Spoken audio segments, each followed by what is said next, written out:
So, welcome to Singing the Runes with Kirsten Lovett, who also happens to be my sister. And we work together at Shamanic Earth Medicine, which is our Patreon. And we also have a Facebook group together, Animistic Earth Medicine. But this is something we're going to talk about that is all Kirsten.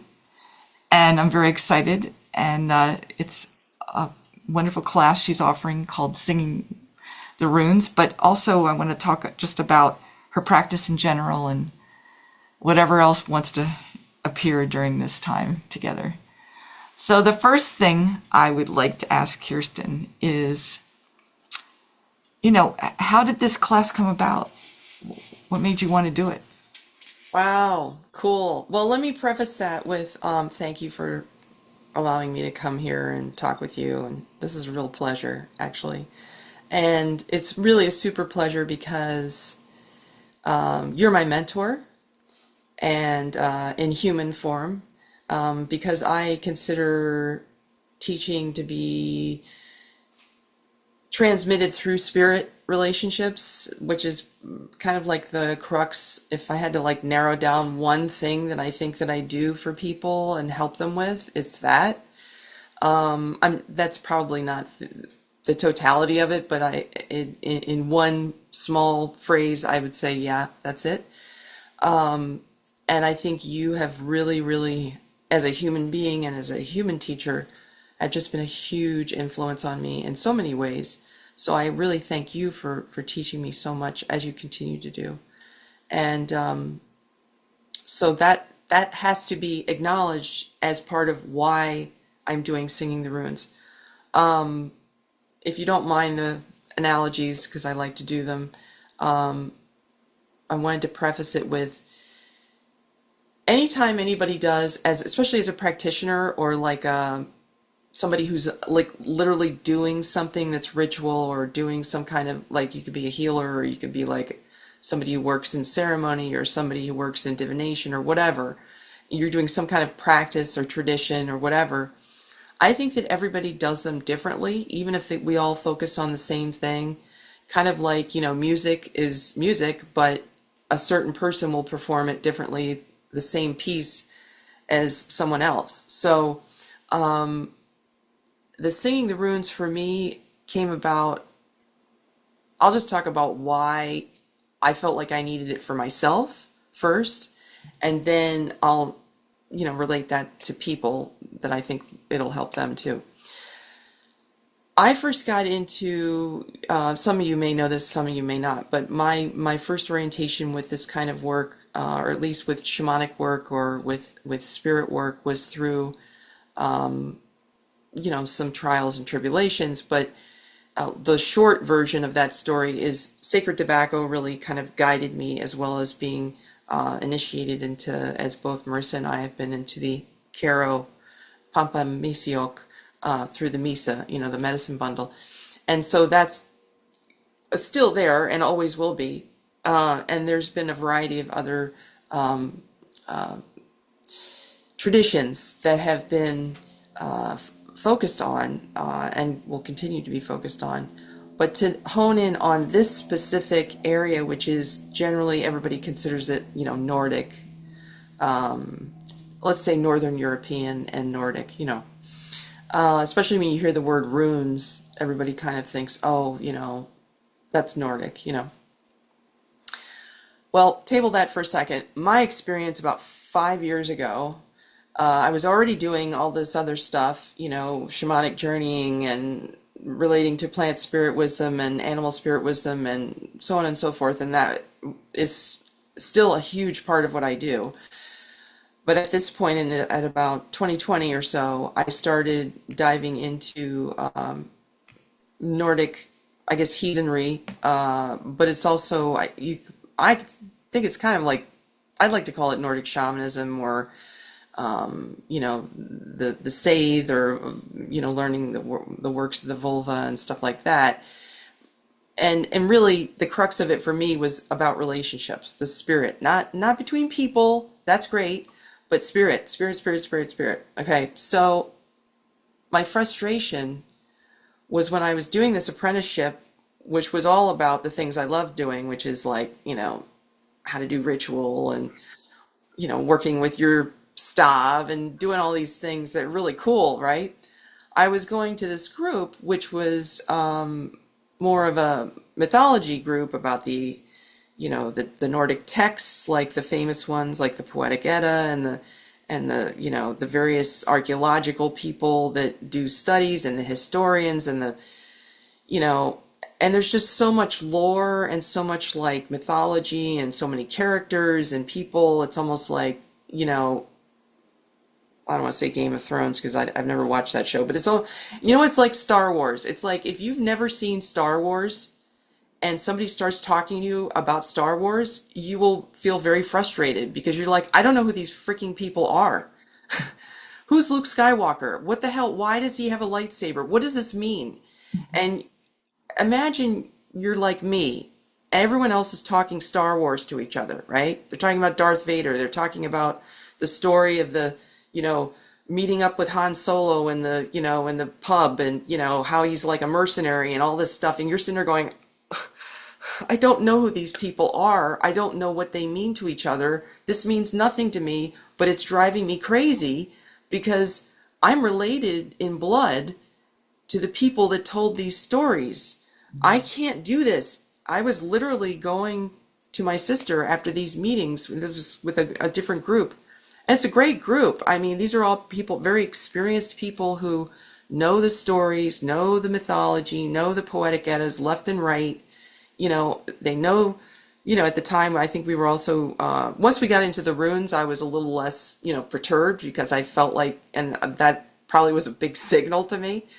But when we were just talking about the stories, I was just like, I was frustrated because it didn't mean anything to me. And I felt really upset that I knew that I had we both have a bloodline to people who, and really we didn't even know we had this bloodline to people who were from that area who would have told those stories. We always thought we were from, parts of the UK, which we are, but some of that information we found out, at least I did, through shamanic journeying. It wasn't through a human being, it was through spirits. So many valuable pieces of information about my own life and my ancestors and things that I enjoy thinking about when it comes to the ancestors had to do with information I found out through trance work or through ritual or through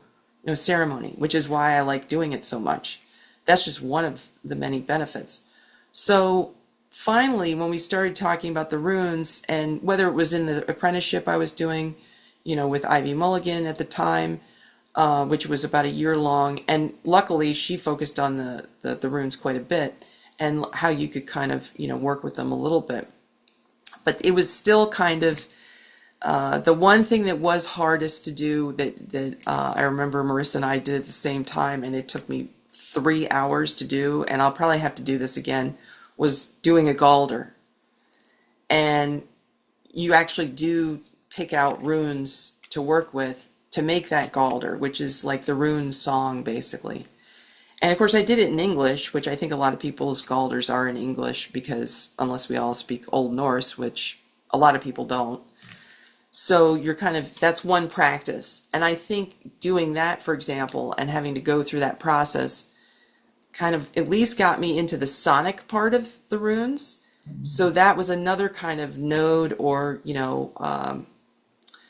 spark that was of joy where I was like, this is really freaking cool. I like this, Finally, something I like that makes me feel closer to them.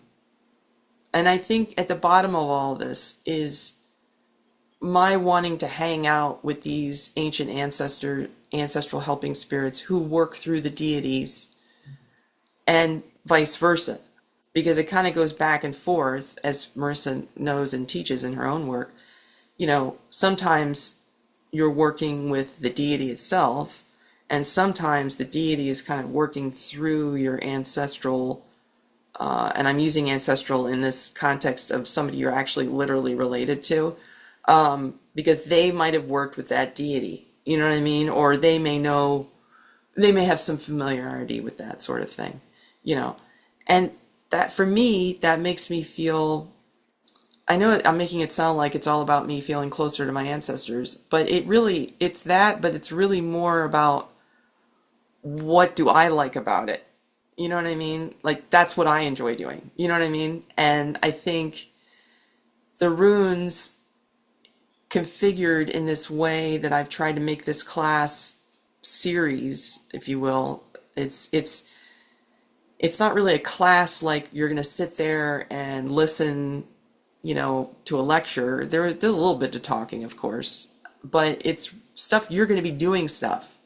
So it's like you're participating, and most of Marissa's classes are like that too. So because that's the nature of the spirit relationship. You're usually either doing an offering, a ritual, a ceremony, a shamanic journey, any of those things, and or all of them, and it's really fun, because you can. I think it's fun because you can feel it, and the books are great. I mean, we're lucky we have these stories because a lot of traditions don't have them. They got lost. And they're great as a map of like, you know, and I can get into that later, but I find them kind of secondary, to be honest. I know I probably will get struck by lightning for saying that, but cancel, clear. But I feel like for me, and I hope that people that relate to runes the way I do, and you don't have to relate to them exactly the same way, but I just mean like if you need to feel something first, that's kind of how I roll. So, Let me just and it, interrupt you just for one moment. of course, I'm sorry, that was a very No, long answer. no, this is great, and but it's made me want to ask you some questions. Well, no, I wasn't sure. I was thinking maybe you might ask this, but I wasn't sure. So I thought, okay, let me try and think about really why I got into this. So go ahead. No, this was what I asked, so I'm really thank you. I'm But glad. I mean, but now it's made me want to ask you some other things, Okay, yeah. and we can get back to that, please. Whenever you want. So the first thing that struck me is I just want to clarify about this, not for you, but for anybody who's watching this, that for myself and for Kirsten, ancestors just happen to be blood ancestors, just happen to be the pipeline that we received this calling through. It doesn't always work like that, and it doesn't need to. So I don't want to get hung up on the whole, if you have a certain ancestry, you can do this kind of stuff. But this is just how it works. It happens to work for us, Hmm. and that kind of thing. But to get back to what I was going to ask, you're talking a little bit about, you know, direct contact with the spirits, direct, teaching from the spirits, runes, and also some feeling of presence with ancestral teachers who are trying to help you do something. Can you give me a little bit of a sense of how either that worked for you when you were learning this stuff or how it works now? That just something. Like what does that look like? Yeah, let me give you, do you mind if I preface this with something too? No, please. Because I want to do two things. Answer your question, but I'm going to flip back a little bit to the earlier thing that you just said too, because I just want to give people a little bit of background, but I'll be quick about it, I promise. Um, I am not still somebody who runs to my ancestral helping spirits first because there's a lot of ghost energy. Like it's a two-way, it's a two-fork road, in my opinion. There's the people out there who think, oh, the ancestors are always sunshine and rainbows and they always help us out and we only receive positive energy. That's not true. And then there's the rest of the people who go, oh, it's nothing but bad, horrible things. Don't get near me. Well, I used to be definitely in that second group. And so that when I got into plant spirit wisdom, which I'm still, obviously doing, that was a way for me to feel healed and understand how the healing was working and then also like learn how to teach what I could to other people, et cetera, et cetera. And I still operate in that modality too. This Nordic track, No pun intended. That was an 80s business. It's not around anymore, probably. Nordic track is and Northern European, because there's certainly other countries that come in there a little bit, our UK peeps and whatnot.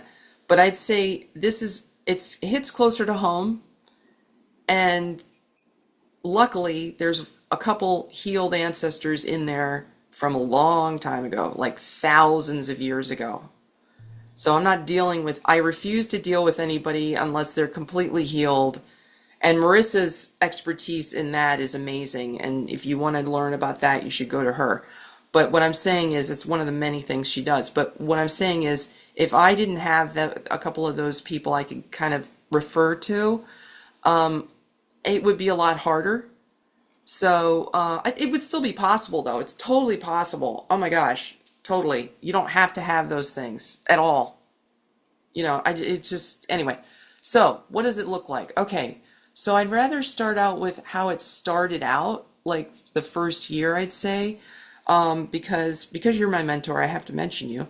That one of the things you taught me, and this is one of the things that's in the class, or at least I talk about it, is something I like to call the days of the week.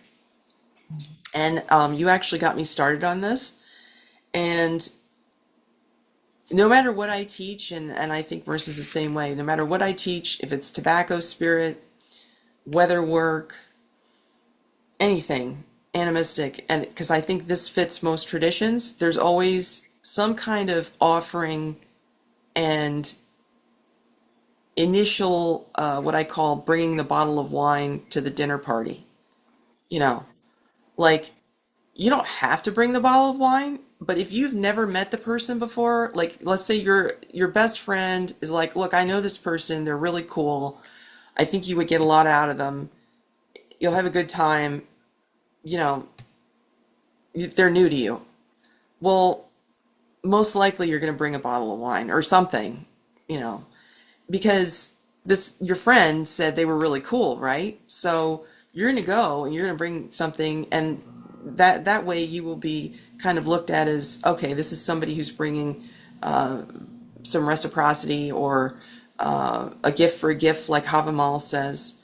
And I just pointed to two different places, South America and Norway and the Nordic countries. So across the entire globe of ours, we have this weird common thread of bringing something for the first time, especially to a new person or deity or place or whatever, to say, hey, I'm here in good faith, and I really appreciate you, and I asked to get to know you.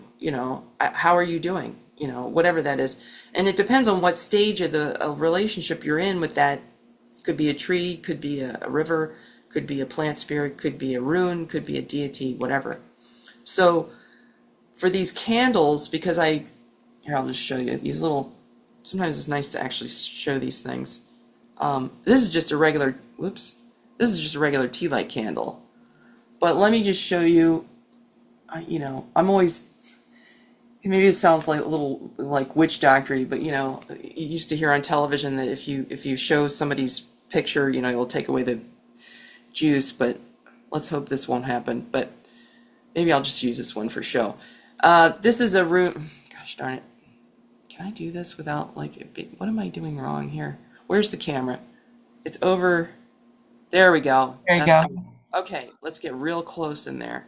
Now, I don't know if you can see Yeah, I anything. see it. Yeah. You'll probably see let's see if I can turn it. No, it's good the way it is. You might see a Lagos in there. Lagos, yeah. You might see uh, Ingwas, which is two Right, X's, one on top right, of each other. right. Probably see an Ansus, which is, Odin.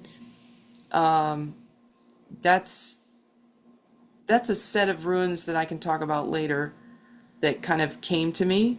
They don't always do that, by the way. This was a one-time thing. I maybe I'll get to repeat it again. It happened 2 or 3 years ago, and it hasn't happened since. So maybe, but anyway, back to the runes of the week. For example, that's not an example of one of the runes of the week, but that just shows you what they look like. For example, Monday, and this is what, I was taught by Marissa, I went ahead and did Sif, which would be and I don't have the symbols with me here today, but Yera, so, Jera, and I carved it, before I got a stop, like a carver that's, official, which is this thing here. You don't have to have this because oops, okay, there we go. You probably won't be able to see the rest of it because I've Oh got it yeah, all I here. can see it. Here, let's, Show me the point side. there's the That's the point. point. And show what's the other side look like? I don't know if you can see. Let me make sure. There we go. Oh yeah, I can see it. You see it? Okay, and Yeah. then you take here. Let's see if I. There we go. It's the background that's hard to. It looks like a pen kind of. Yeah. It does look like there's the little cork stays on top so that it doesn't stay sharp. Right. Be careful. But for years, like at least a year and a half, maybe 2 years, I used my fingernail, and you can totally do that. And or you can use I guess you could use a needle or something like that or whatever's fine and sharp. And you're just carving. For example, Monday was yera yera yera gabo, and then pick up another candle, yera yera yera algaes, and the gabo is the I'm giving you the gift, because gabo is gift, and then the algaes, which is like the Y with the thing in the middle. It's the elk, but a lot of people look at it as protection. And if you want to know what I really think it's doing in that configuration, is I think it's keeping out anything that's unwelcome. That's just my personal opinion. I'm sure it's doing other things, but it's probably also connecting to kind of like the wildness of nature that's, that the elk would hang out in and stuff like that. I'm sure there's other things that are going on there. But I just like that because it kind of reminds me of like, maybe like witchcraft or something like that, the good kind, of course. And so that's just Monday. So those happen Monday. That's two candles for Monday for Sif. Tuesday is Tyr, and this is how it started out for the first 5 days. Tuesday is Tyr, and I'll tell you about those later. Wednesday is Odin. Thursday is Thor. Friday is Frigg and Froya. And then Saturday and Sunday, at the time, I think I only started doing maybe like, I might have done Golveg on either Friday, Saturday, or Sunday. And then I think that was all I started off doing. And I did that for like a couple years. Just those. Now I'm up to like, if you don't mind me telling you what it is now. Now the collection has got, and I'm sure it'll increase over years. Now it's Monday. Monday's still Sif by herself. Tuesday is Tyr and Hindla, I believe. Wednesday is Odin and the Norns. Thursday is Thor and Heimdall. Friday is, right now, is burning. Frigg, Froya, Freyr, and Idun. Saturday, that's always a lot. Saturday is, or sometime during the weekend, is Gulveg. And that can be Friday too if we want, but I usually put her off till like Saturday or Sunday. And then I've I can't remember what Saturday is. There's two more on Saturday that I'm forgetting, and I shouldn't be forgetting them, but they'll come to me. Sunday is a whole bunch of weather people that tend to not do as much as I should, but I always do Loki on Sunday. I used to do, during hurricane season, I would do Ron, Agar, and one more, well, Njordur, I think. I think Njordur is in there somewhere too. So it's kind of, accumulated, but the basic ones I think that are important to keep up with, and this is continuous. This is like every week, and it doesn't take long. It takes like 2 minutes, So you're talking the least amount of time to keep up a relationship and to be able to, because what you're doing is you're keeping that battery charged. you're keeping that battery charged so that when you step in and say, like I had to do in the last few months, I need your help big time. So guess what? I had already put in the work to, like, which is, we would say, Marissa and I would say the same thing, whether you're working with tobacco or any other power plant, or you're calling on, an animal spirit or whatever, it's still, you're still kind of doing some kind of offering either before, after, or both, or there's some kind of thing happening like that. And even I think because she and I both have had traditional training, it's just naturally embedded in everything we do, because we know that's, you just don't, I've never been able to get away without that. So, and it's okay, because it kind of feels like it's the right thing to do. And it usually, to be honest, there have been times when I've left an offering, which I forgot to mention. There is another level to this where you start leaving actual food or drink offerings for the certain deities, and that's where the lore is helpful, because Marissa taught me some of this, but I remember also when we would discuss this, and I'd be like, oh, yeah, there are parts of the lore, like either in the Eddas or whatever, where you can kind of glean that they would like certain things more than others. Like, I mean, the obvious one is like Odin, for example, is obviously going to like mead or something, or ale, and if you don't have those things, we use kombucha. But it's like, that's kind of an obvious one. So it's like, we wouldn't know that maybe as much if we didn't have Havamal, or some of the other pieces about him where, they're talking about the runes being inscribed in ale, like Runatal or whatever, and I think there's the parts towards the end of Havamal where that I was just reading recently, where I think it's at the end of Havamal, where they were talking about, different ones that you can put into ale and stuff like that. But here's my problem with the written lore. It stops. It does not show you how to do this stuff. It's almost like, I hate to say this, it's almost like going to test a demo at like a trade show, and somebody sells you this thing. They're like, this is an amazing product. It'll do all this stuff for you. And you're like, great, let's see it work, right? And then at the very end, they go, well, you'll get to see the full result if you, pay the blah, blah, blah, blah. Well, I mean, I'm not talking about paying money here, but I'm just saying you don't get to see really how it works. They don't tell you in the book, sit down and do this, that, and the other. So there is a lot of reconstruction or whatever, and that's not the right word. There's a lot of improvisation, I think is a better word, because I don't want to call it reconstruction, because I'm not trying to make something the way it was. Because what we do is we take the essence of what has always worked, put it into something now that we can make for now, that will function now. Does Thank that you. make sense? Yeah, thank you. I want to kind of pick up on that thread a little bit Yeah. because I'm not going to answer. I'm not answering short answers. Sorry about that. no, this is what I wanted. I wanted a Okay, good. conversation. Yeah, this is perfect. So I'm interested in the thread about, kind of taking what we already know works and kind of moving forward with that. And so the two areas where I'm really interested in is how does the actual chanting work for you? Yeah, okay. Well, I guess the best way to do, let me just take a demo. I'm glad I have some empty ones here. Um, so like what's today? Today's Friday? Yeah, today's Friday. So, well, Frigg has been on everyone's mind lately.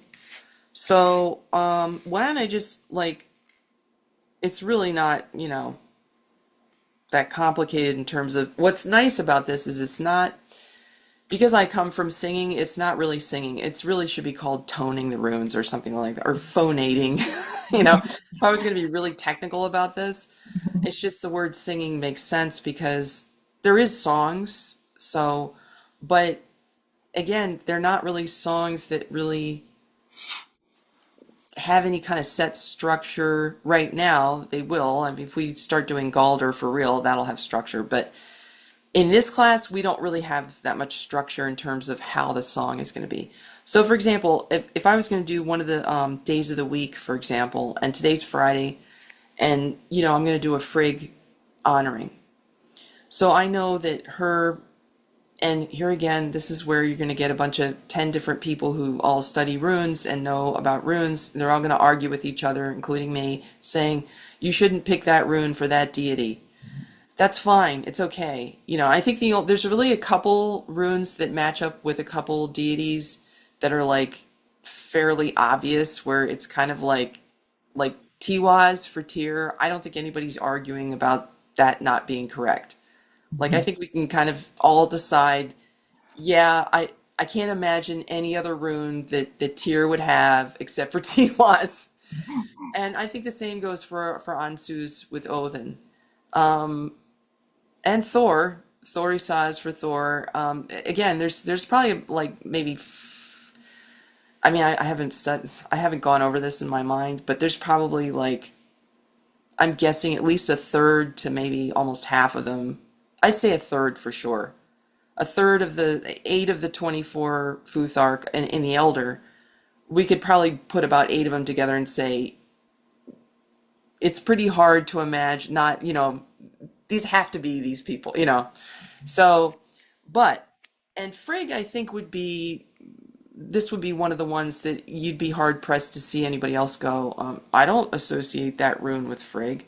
So, but I'm going to today, and that's Berkana, and it's like a bee with I think all of you know this, but it's a bee with kind of pointy, Mhm. it's almost like two V's with a line drawn together, which looks like a bee. So I would take let's say you have your fingernail and your two camera.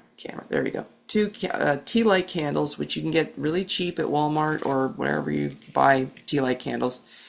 And I'll try and carve this with my fingernail so that I can feel what you guys feel. And I would just pick a note and just say, oh, first I would say, I see you, Frigg. And I'd blow into the candle. And then I would go, Berkina, Berkina. This is hard with the fingernail. Berkina. It's a little. After having the stop for so many years, I'd forgotten how hard it was. It.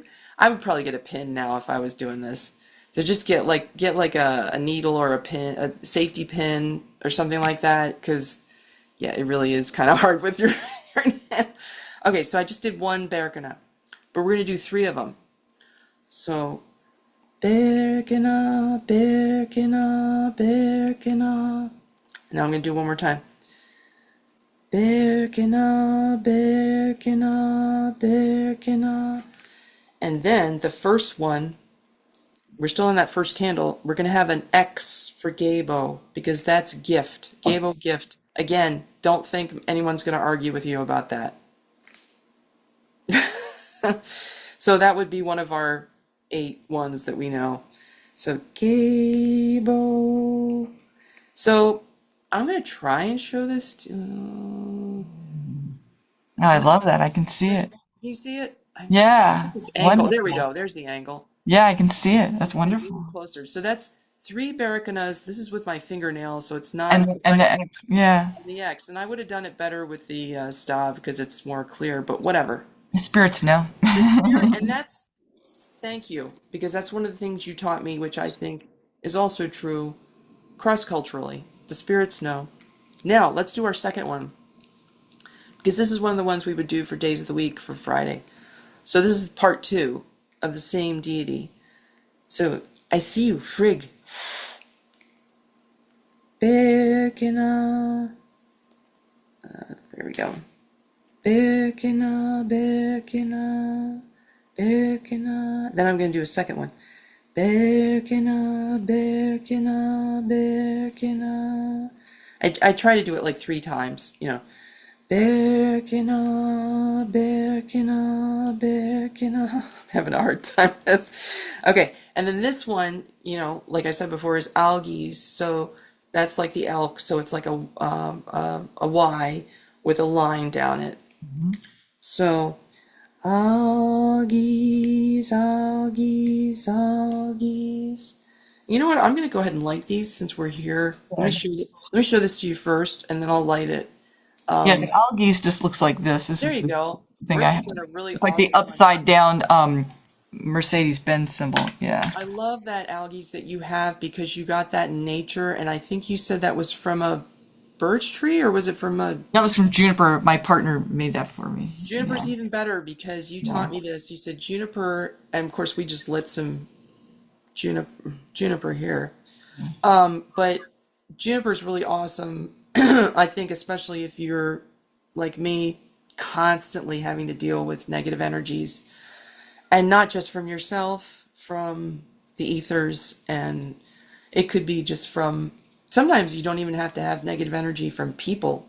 It could be from a place, it could be from an unhappy land spirit when things happen that are, don't even have to be caused by a person. It could be caused by any number of things. So, okay, let me show you.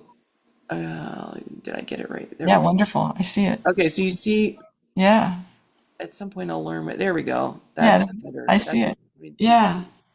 So now I'm gonna light this. I'm gonna light one of them, and then now this is just part. The reason I put this in the class because I feel, just to give you an idea of the structure, I feel like this is what we give before we journey. You know, you don't have to, but it's not like every time I journey I do this. But a lot of times I do. I mean, it's almost like it's insurance, really, in my opinion. That's a crude way of saying it, but it's loving insurance, if you will. I know it's a weird way to put it, but because this is your bottle of wine, basically, you know, only it's tailor made for them. It's wine that's been scribed into with their blueprint on it, you know. You're saying, I see you specifically, Frigg, not anyone else but you. So, I never know where to, there we go. That's Thank better. you. There we That's go. wonderful. Yeah. Now, what I wish I could do is flip them so you could see the top, but that'll just spill wax everywhere. But you Yeah. get the gist. Wonderful energy. Thank you. I'm going to keep those going right in front of me here so that we can. So that's part of it.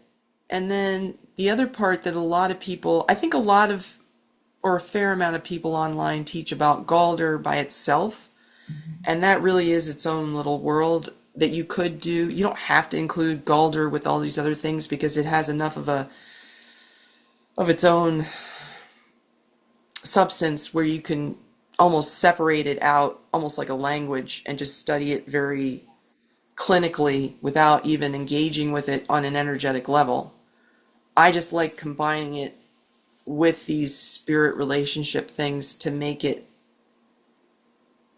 part of the same, like you said, threads. You know what I mean? Like, I think the people that don't understand me are the ones that want to stay with the books and go like this to everybody. Stay far away. I want them to come closer. I want the spirits to come closer. Because I need help. So let me jump in and ask a question about the spirits coming closer because there's a specific because you do practice Seder, you know that there's a specific type of song called the Vartloker that's part of that Seder ritual. And I just wondered if you could compare the process of hunting for your Vartloker with like what it's like to chant these runes. Like what was different about those processes or are they the same for you? No, they were totally different. In fact, you know, unlike yourself, who's ironically, I'm the one who studied music in college, but we're both musicians. Marissa's a natural musician. She won't tell you that, but she is. And ironically, she has like a million more songs than I do. I've got like two or three of them. And like, I don't know what it is with me when it comes to this kind of work. I tend to stick to like about three or four things and that's it. And I don't like to get too, and maybe that'll change, but for some reason coming up with a song is a lot more, maybe it's because of the training where I put too much pressure on myself and I just get like, "Ugh," you know. But I think, for example, the Vardloker, we did the Galderlog and the Vardloker, I think in the same afternoon, but it was like a forced thing where I had to kind of sit down and use the rules. That's where it becomes very clinical, where you know, you have to like do the whatever it is, the alliteration and all that stuff.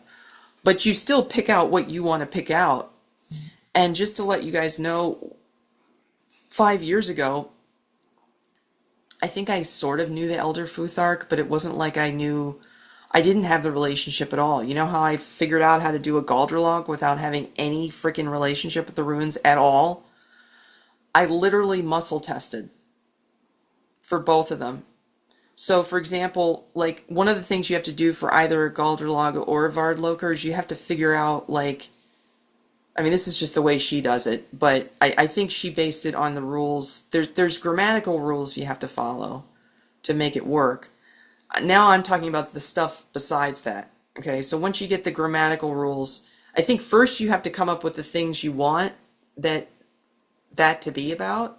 So the Galdralog is going to be different than the Vardloker because the Vardloker is like literally the song that you ask them to come closer. So you have to make it kind of just about that.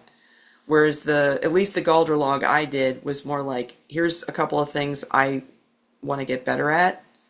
And so I'm asking for your help in getting better at those things, you know. So, and then I had to focus in on certain runes that I was going to include in the Galdralog.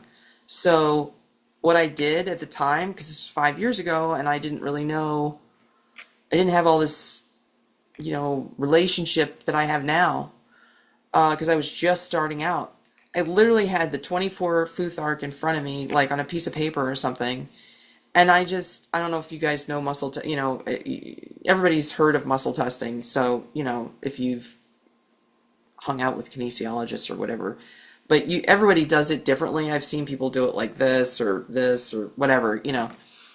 And I think Marissa, you do it differently too. What is it like? I think you tap or something. Is that right?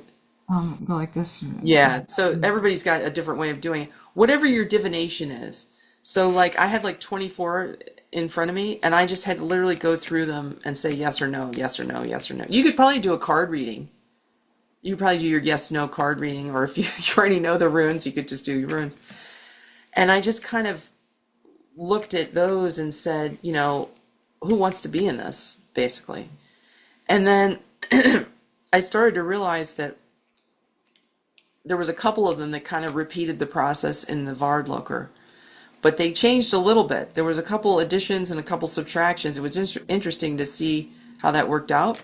So just the Vardloker in itself, I did the same process, but it was interesting to see which ones were similar and which ones were different.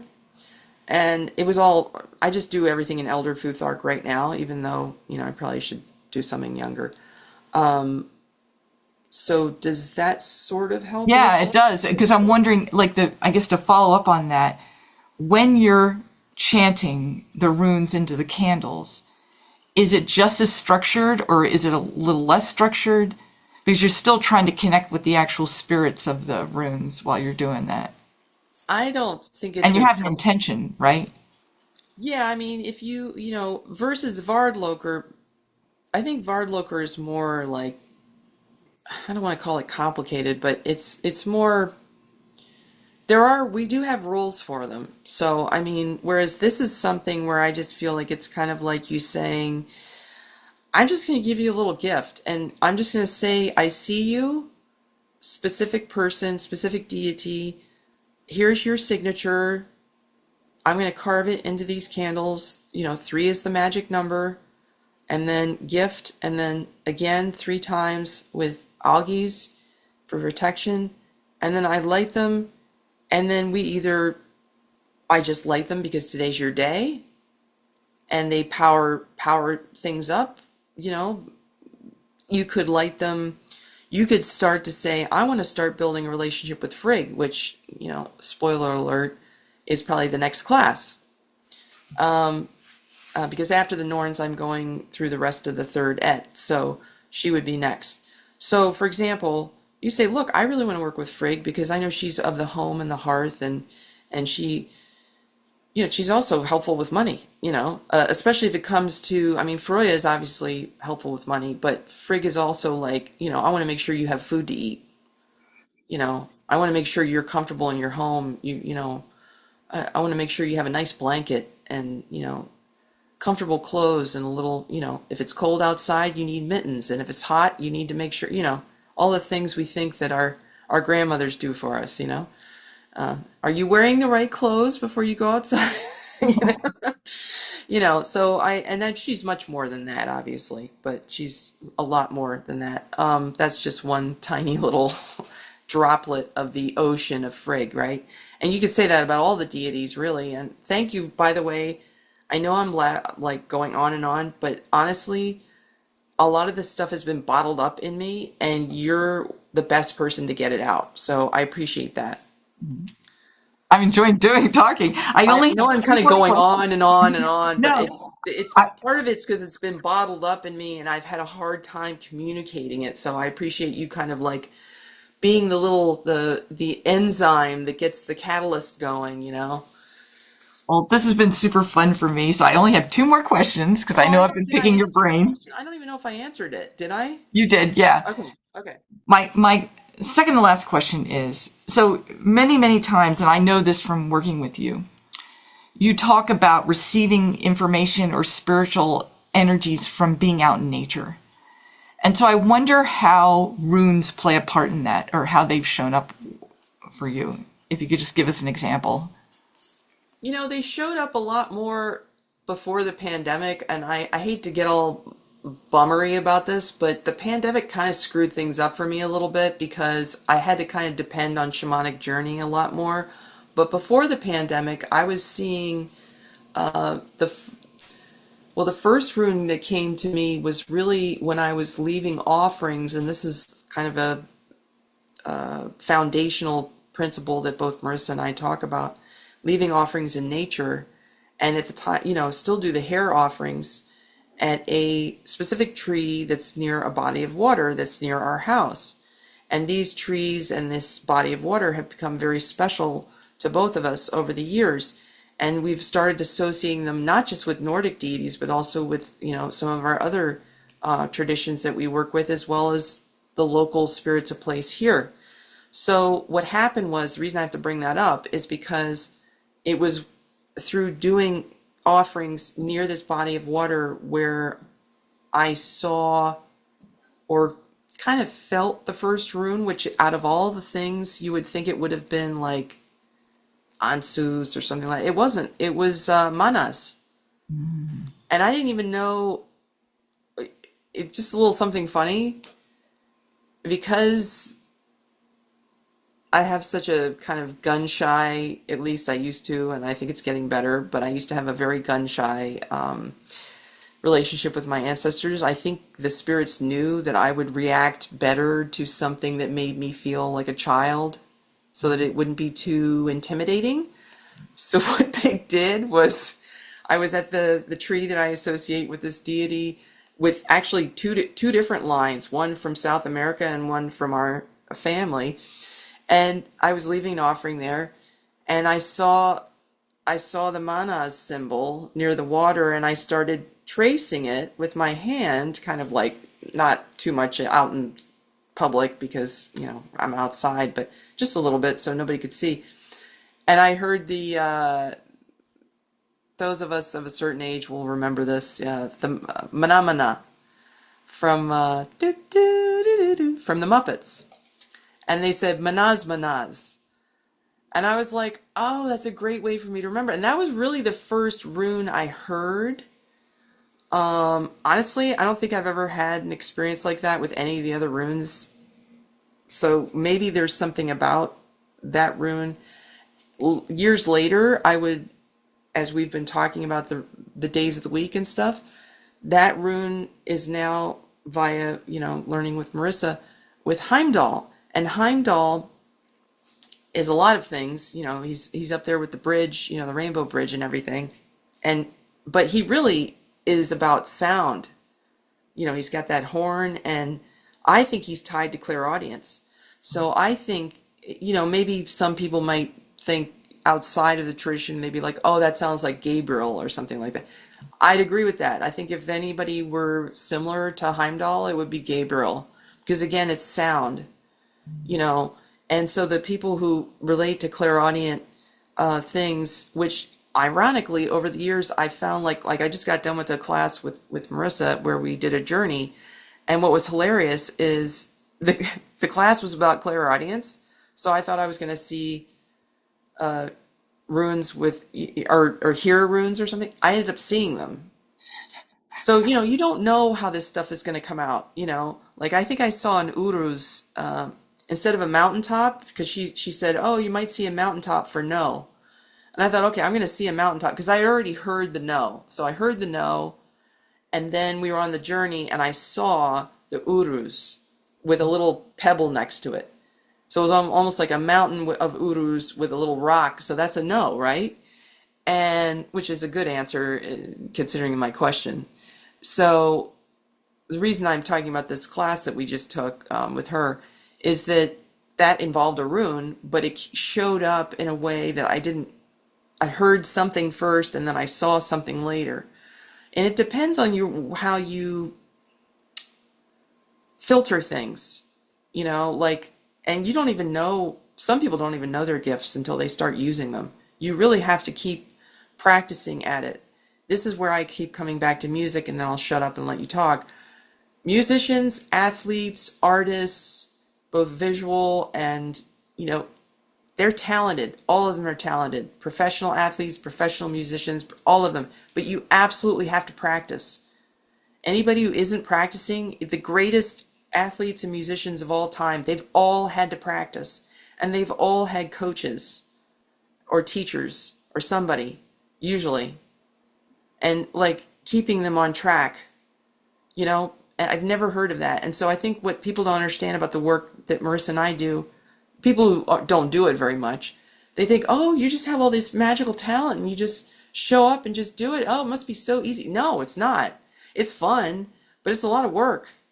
It's a lot of responsibility, and it's a lot of, upkeep, and this is just one of like two or three things, and Marissa's got even more in her cap than I do. Um, you know, we don't do multiple traditions because we want to rack them up on our bedpost. We do them because we have to. And I think that's one thing I did want to make sure we put in this video, is that, I know this is a little bit off topic, but I feel it's important to tell people, if you have one tradition that's servicing all of your needs, great, go with it, stay with it. But I have not found that to be the case. Maybe it's because I think our health is more multidimensional than we think it is, like in our society. And I think the same goes for traditions. I think we're at a point in time where we need more than one tradition, because one tradition cannot possibly solve the world's problems, in my opinion. Sorry, I had to get off the subject a little No, bit, but that's great. Thank you. The last question I wanted to ask, and thank you for your patience and for sharing all this stuff, thank because it's you been for your really fun. patience. It's been really fun. I'm looking forward to taking the class, I have to confess. Oh, So, what is it about the class that you'd like everyone to know about that we haven't discussed yet? well, because I didn't do it with you guys, is the shamanic journey is really, I think, the real centerpiece, to be honest, because the reason why we do, if I had to narrow it down to one thing, I would just tell people, just come to the class so you can meet the Norns. Come to the class so you can meet Frigg.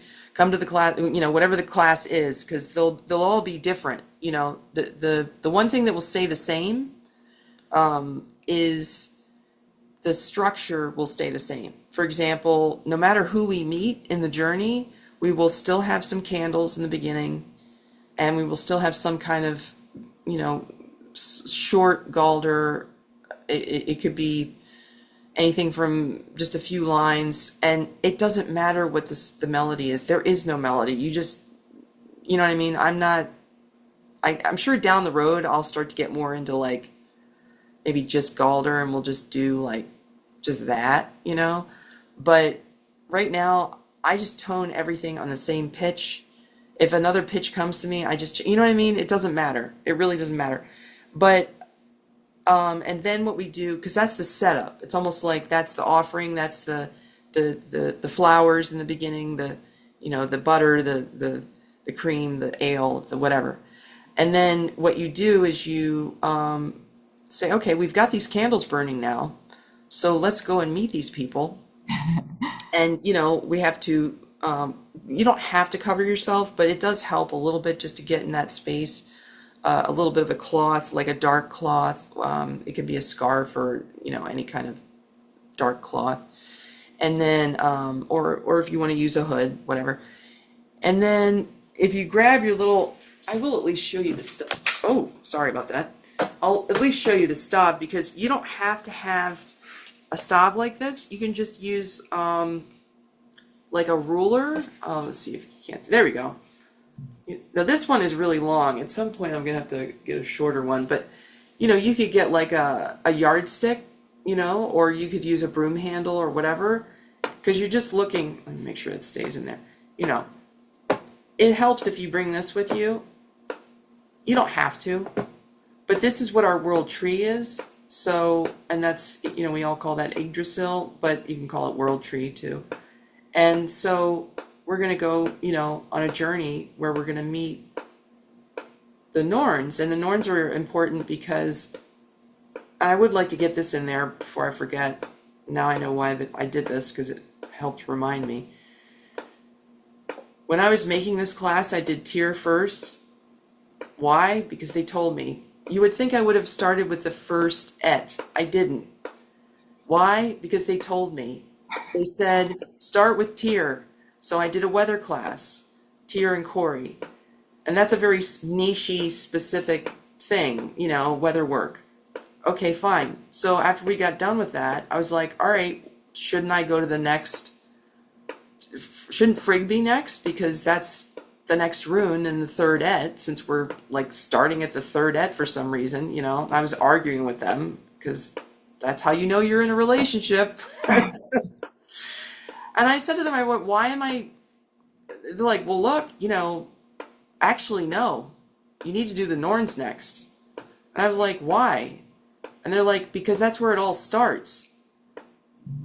And really, the real thing they said to me, they said, if you're going to do this right, you better put the Norns in there next. That's what they said.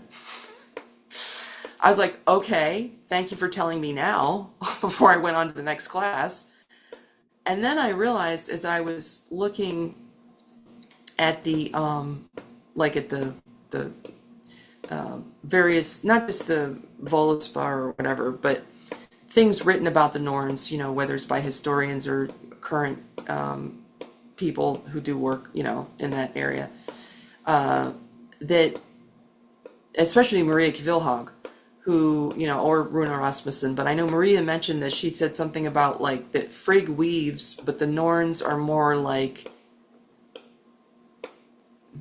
they have the threads and they deal with the fate, but they're also working on, like, feeding the world tree, and then carving the runes into the world tree. And one of the Norns in particular, and I can't remember which one it is definitely in some way, shape, or form related to your philia, or not your philia, to your Dees, is with you when you're born.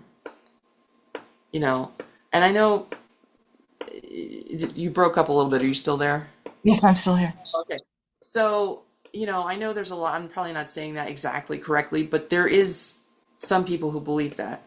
And I thought, oh, that's great. That makes sense, because even though Odin won the runes through his, 9 days and 9 nights, and he's the one that we credit with everything, and that's true, but I feel like the Norns are kind of like at the origin of the runes. If they're carving them on the tree, and that would explain to me why they told me they were really loud, and I think it was really Odin who said it. I don't think it was the Norns who told me that. They're like, if you're going to do this, you better start with them. Because it just sounded like him. He's a little bit, I don't know. he's a little pushy sometimes. I mean, he's not pushy like, you know, in a negative way, but he's a bit demanding, I guess is the word, you know. I don't think he pushes people beyond their brink, but you know what I mean. He's kind of like, if you're going to do this, you don't have to do it, but if you're going to do this, you better do this this way. So I'm going to stop tapping now and let you know that was what they told me. And I had to figure out why they told me that because that's how I roll. I get messages, I don't know what the hell they mean. And I have to figure, there's been messages or things I've seen that it's taken me decades to figure out. Luckily, that doesn't happen as much anymore. Now, usually, if I'm lucky, I'll figure it out within, a month. There's been some instances where I'll figure it out in a couple of years. It depends on how big of a deal, how big of a thing it is. Like if it's tangled in a bunch of knots. But if it's sometimes and sometimes I'll figure it out fairly quickly. But it's almost like they tell me things so I'll go figure them out. That's really fascinating. Thank you so much for I'm sharing sorry, this I know I with us. went on about that. But yeah, but No, the journey, we didn't go on a journey today. However, there is a way, I'm sorry to interrupt you. I haven't set it up just yet, but there is a way for you to experience an animal spirit journey with me, which is something you would need to do to journey anyway. It's really helpful for you to have an animal spirit, and I can put the link for that in the description or whatever. And if I get another journey together that's similar to this one, I will try and put that. If I can get that together, I'm not sure if I'm going to have time to get that together. At some point, I will. So I think that helps to to be able to like have people like know what that feels like for them. You know. your journeys are So really healing. So thank you. I appreciate that. So I just want to say thank you very much. When is the class going to be? Oh, bless you. Thank you for asking, and thank you for everything you've taught. You know. The class is going to be March 31st on, I think it's a Tuesday. It's going to be at 12 p.m. And you can find out about it at my website, Roots Runes Rituals. So ROOTSRUNES rituals.com. And that'll pretty much take you to the sign up page. And I also want to mention our Patreon, Shamanic Earth Medicine, which both Marissa and I co-lead, is we're always doing things in variety of traditions, but we'll also be doing a divination ritual on the 20th. I believe it's the 20th. Yeah, because Friday the 20th, March 20th at 12 p.m. And that's in the I believe it's the Arcturus and Ursa Major patron levels. And that's a ritual where she and I will be doing it together. And you can submit a question basically. And I'll basically go under in a trance and contact. Odin will kind of come through me. And that's using the staff. And I put the hood on and everything. The reason for that is for example, we've both taken classes with Nepalese shamans or we've been to South America, and you'll find everybody's got their costume, and the costume is not just there for frill. It's there for protection. It's been blessed. It's part of like almost like a soldier going to battle. He has to have his armor on, you know. So it's similar to having your spiritual armor, and there's other things to it more than that. But that's kind of like what the robe is, and the staff. It's armor, but it's also your means of contacting with the spirits. That's oversimplification, but I just thought I'd mention that because I think there's a lot of people. Sorry to go on about this, and then I'll shut up. There's a lot of people kind of make the Nordic thing into this like pop culture thing where it's like I'm going to wear this and I'm going to do that, and that's cool, like if that's all you're going to do with it, but I don't want people to think that's all there is. There's a reason why these things are, if that makes sense. So Thank anyway, you. Thank you so much. This was wonderful. oh, thank you. I'm really honored that you had me on with your interview. So I appreciate it. Thank you so much. And I look forward to doing this again with you. Yes, and thank you everybody for listening. Thank you.